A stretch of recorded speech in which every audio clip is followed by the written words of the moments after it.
That's interesting because the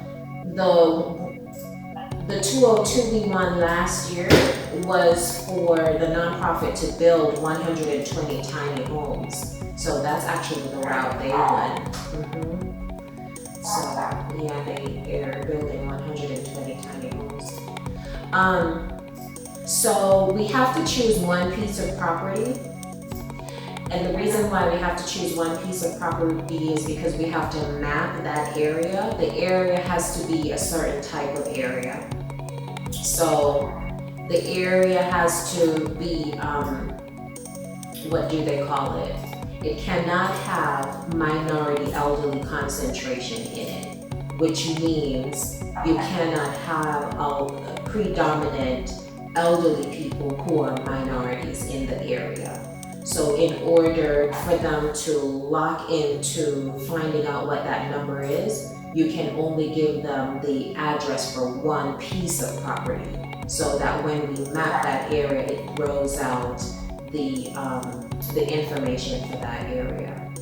So taking that into consideration, what is, say, the biggest piece of land that you have that you're thinking of?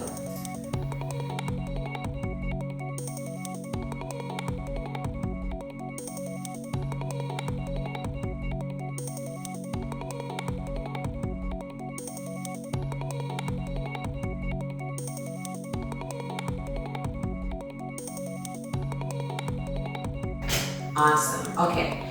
So just for the sake of us just talking now, because what I'm trying to establish with us today is just to talk and to identify in what direction you would be going.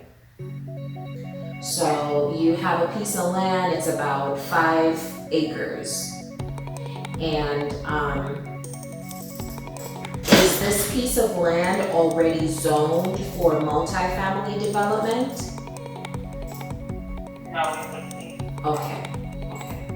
So one of the things in the grant application is to get maximum points for a particular section is that we would need to show proof that the land is zoned for multifamily. So that's one of the things that we would need to do to get maximum points for that section.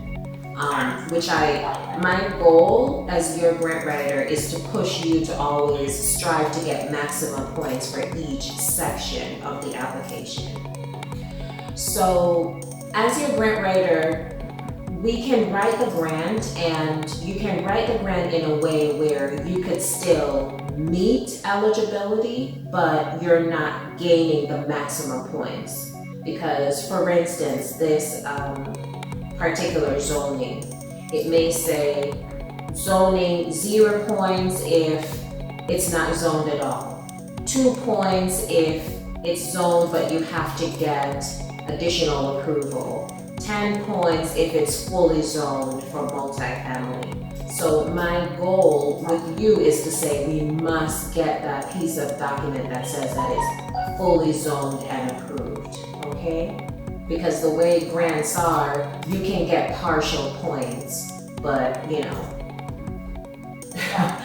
the winners are the ones that score the best points. Okay, so whatever piece of land that we choose, we have to get it fully zoned. How many units were you thinking of building?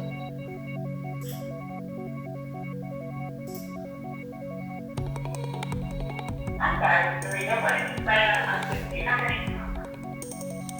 How many I'm units? not quite sure how many units. Like I said, it's really going to depend on all of the costs that are going to go into this deal. It would be nice if we could get, at least 100 units of multi-family housing. That would be a great starting point, but if we could get more, we would definitely want more. Okay. So, a couple of things about more. I feel that this is probably a personal belief. I feel that more is always better. That's a little bit of my personality. Okay, but on a serious note, more. So when the area is mapped, you can only build as much as the map says your area can absorb. So HUD has this thing called a mapping tool where it spits back out to you data that you have to calculate to find out some information about your particular piece of property. So when you get that piece of property and you calculate your area's information, it will tell you how many units your area can absorb. So you can propose to build more than your area can absorb.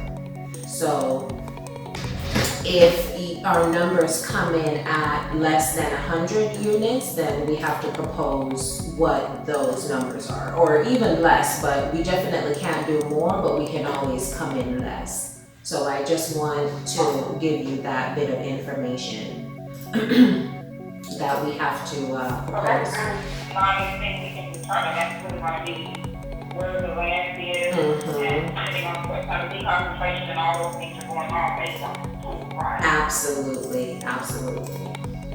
Another thing about the more is if you do go after the prac, which remember you can do either or both. So you can go after the capital advance, you can forego the capital advance and just go after the prac, or you can go after the capital advance and the prac. Or you can go after the capital advance and just a portion of the prac. And I'll tell you why certain people will structure their applications where they do one or the other, or a partial of one. I'll tell you that later because it's just a little complicated to explain, so I won't just lay it on you the first thing that we talk about. So why more is also a good thing is that if you do go after the prac, remember that they're giving you 75% of the operating cost. So they calculate the operating cost per unit. So the more units you have, obviously, the more prac you would end up getting from HUD every year, which is a good thing. Okay? So that's great. Any questions for me about that?